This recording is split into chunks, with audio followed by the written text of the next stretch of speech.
Welcome to Navaras kitchen. അപ്പോൾ എല്ലാവർക്കും നവറാസ് കിച്ചൻ്റെ അടുത്തൊരു റെസിപ്പിയിലേക്ക് സ്വാഗതം. അപ്പോൾ ഇന്ന് ഞാനിവിടെ ഒരു ജ്യൂസ് ഐറ്റംസാണ് ഉണ്ടാക്കുന്നത്. ഒരു ജ്യൂസ് ഐറ്റമാണ് ഉണ്ടാക്കുന്നത്. നല്ല പച്ചമാങ്ങ വെച്ചിട്ടുള്ള ജ്യൂസാണ്. നല്ല എന്താ പറയുക, ഭയങ്കര എരിവും അതുപോലെ തന്നെ മധുരവും പുളിയും ഉപ്പും എല്ലാം കൂടെ അടങ്ങിയൊരു ജ്യൂസാണ്. നല്ല ടേസ്റ്റാണിത് കഴിക്കാനായിട്ട്. പിന്നെ കുറച്ച് തണുപ്പോട് കൂടിയൊക്കെ കഴിക്കുമ്പോൾ നല്ല ടേസ്റ്റി ആയിട്ട് നമുക്ക് കഴിക്കാൻ പറ്റും. ചിലർ ഇങ്ങനെ ഉണ്ടാക്കിയിട്ട് ഇതിൽ സോഡയൊക്കെ ചേർത്ത് കഴിക്കും. നമ്മളിപ്പോൾ ഇതിൽ സോഡയൊന്നും ചേർത്തിട്ടില്ല, ഇല്ലാതെ തന്നെയുള്ള ഒരു ഇതാണ്. അപ്പോൾ ഇതെങ്ങനെയാണ് ഉണ്ടാക്കുന്നത് നോക്കാം. വളരെ ഈസിയാണ്. കുറച്ച് ഇൻഗ്രീഡിയൻസ് മാത്രമേ ഇതിന് വേണ്ടിയുള്ളൂ. അപ്പോൾ നമുക്കിത് ജ്യൂസ് ഉണ്ടാക്കി തുടങ്ങാം. അപ്പോൾ ഞാനിതാ അതിനായിട്ട് അതിലേക്ക് വേണ്ട ഇൻഗ്രീഡിയൻസൊക്കെ ഇവിടെ റെഡിയാക്കി വെച്ചിട്ടുണ്ട്. അപ്പോൾ മിക്സിയുടെ ജാർ എടുത്തിട്ട് അതിലേക്ക് ആദ്യം തന്നെ ഞാൻ പച്ചമാങ്ങ ചേർത്ത് കൊടുക്കുകയാണ്. നല്ല പച്ചമാങ്ങ, അത്യാവശ്യം നല്ല പുളിയുള്ള ടൈപ്പ് പച്ചമാങ്ങ, തോലൊക്കെ കളഞ്ഞിട്ട് ഇതുപോലെ ക്യൂബ്സാക്കി കട്ട് ചെയ്തെടുത്തതാണ്. അതിനെ ഞാൻ അതിലേക്ക് ചേർത്ത് കൊടുത്തിട്ടുണ്ട്. അതുപോലെ തന്നെ ഒരു ചെറിയ ഇഞ്ചിയുടെ പീസ്, പച്ചമുളക്, മല്ലിയല്ല പുതിനയില, ഇതും കൂടി ചേർത്തിട്ട് നല്ലോണം അതിലേക്ക് പാകത്തിന് കുറച്ച് വെള്ളം ചേർത്ത് കൊടുക്കുക. നമ്മൾ ഒരുപാട് വെള്ളം പാടില്ല, ജസ്റ്റ് അതിനൊന്ന് മുങ്ങി നിൽക്കുന്ന തരത്തിലുള്ള വെള്ളം മതി. കാരണം എന്താ വെച്ചാൽ നമ്മൾ അടിച്ചെടുക്കുന്ന സമയത്ത് കുറേ വെള്ളമാകുമ്പോൾ അരഞ്ഞു കിട്ടാൻ പ്രയാസമായിരിക്കും.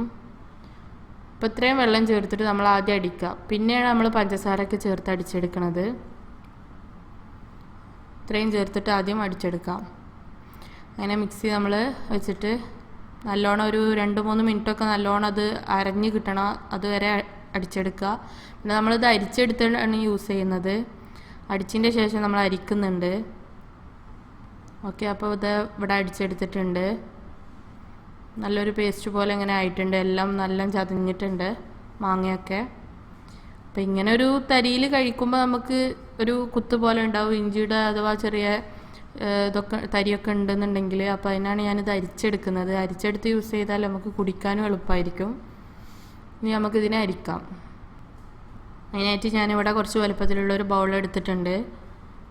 അപ്പോൾ ഞാൻ ആ മാങ്ങ ഇതിലേക്ക് ബൗളിലേക്ക് അരിച്ചാക്കിയതാണിത്. പിന്നെ ഞാൻ കുറച്ചും കൂടെ വെള്ളം മിക്സിയിൽ ഒഴിച്ചിട്ട് പഞ്ചസാര ഇട്ടിട്ടൊന്ന് അടിച്ചെടുത്തു.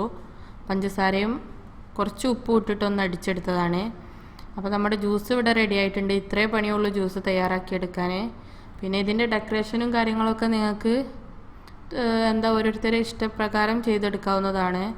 അപ്പോൾ ഞാനൊരു പാത്രത്തിൽ കുറച്ച് പഞ്ചസാര ഇട്ടിട്ട് ആ ഗ്ലാസിൻ്റെ വക്കിനൊരു ഡിസൈൻ കൊടുക്കാൻ വേണ്ടിയിട്ടാണ്. വലിയ രസത്തിലൊന്നും വന്നിട്ടില്ല, എന്നാലും ചില ആളുകൾ ഉപ്പ് വെച്ചിട്ടൊക്കെ ചെയ്ത് കൊടുക്കും. ഉപ്പ് വെച്ച് ചെയ്താലും അങ്ങനെ ടേസ്റ്റ് ആയിരിക്കും. അപ്പോൾ നമ്മൾ ഏതായാലും ജ്യൂസിൽ ഓൾറെഡി ഉപ്പ് എരിവൊക്കെ ചേർക്കുന്നുണ്ട്. അപ്പോൾ ഞാൻ കുറച്ചൊരു പഞ്ചസാര വെച്ചിട്ട് ഇതുപോലെ ചെയ്തെടുത്തിട്ടുണ്ട്. ഇനി നമുക്ക് ഇതിനെ ജ്യൂസ് ഇതിലേക്ക് ഒഴിച്ചു കൊടുക്കുകയാണ് ചെയ്യേണ്ടത്. അതിന് മുന്നേ ഞാൻ ഇതിലേക്ക് കസ്കസ് ചേർക്കുന്നുണ്ട്. ഇത് ഞാൻ കുറച്ച് നമ്മൾ ജ്യൂസ് ഉണ്ടാക്കുന്നതിൻ്റെ മുന്നേ തന്നെ വെള്ളത്തിൽ കുതിർത്ത് വെച്ചതാണ്. അപ്പോൾ പെട്ടെന്ന് കുതിർന്ന് കിട്ടും ഇത്. അതൊരു 2 ടേബിൾ സ്പൂണോളം ഞാനിതിലേക്ക് ചേർത്തിട്ടുണ്ട്. വലിയ ഗ്ലാസ്സാണ്. അപ്പോൾ അങ്ങനെ ചേർത്തിട്ട് നമുക്ക് ഇതിലേക്ക് ജ്യൂസ് ചേർത്ത് കൊടുക്കാം. അപ്പോൾ നല്ലൊരു ലൂസായിട്ടാണ് നമ്മൾ ജ്യൂസ് ഉള്ളത്. ഈ ഒരു രൂപത്തിലാണ് വേണ്ടത്. അപ്പോൾ സോഡയൊക്കെ ചേർക്കുമ്പോൾ ഇതുപോലെ കുറച്ച് ടൈറ്റായിട്ട് നമുക്ക് ആണെങ്കിലും സോഡ ചേർത്ത് ലൂസാക്കി എടുത്താൽ മതി. അപ്പോൾ നമ്മൾ ജ്യൂസ് ഫുള്ള് ഇതിലേക്ക് ചേർത്തിട്ടുണ്ട്. ഇനി നമുക്കിതിനൊന്ന് ചെറുതായിട്ട് എന്തെങ്കിലും വെച്ചൊന്ന് ഡെക്കറേഷൻ ചെയ്യാം. അപ്പോൾ ഞാനിവിടെ പച്ചമുളകും ഒരു ചെറുനാരങ്ങയുടെ പീസൊക്കെ വെച്ചിട്ട് ഒരു സ്ട്രോ ഒക്കെ ഇട്ട് വെച്ചിട്ടുണ്ട്. അപ്പോൾ നല്ല ടേസ്റ്റാണ്. എല്ലാവരും ട്രൈ ചെയ്ത് നോക്കുക. സബ്സ്ക്രൈബ് ചെയ്യുക, ലൈക്ക് ചെയ്യുക, ഷെയർ ചെയ്യുക. താങ്ക്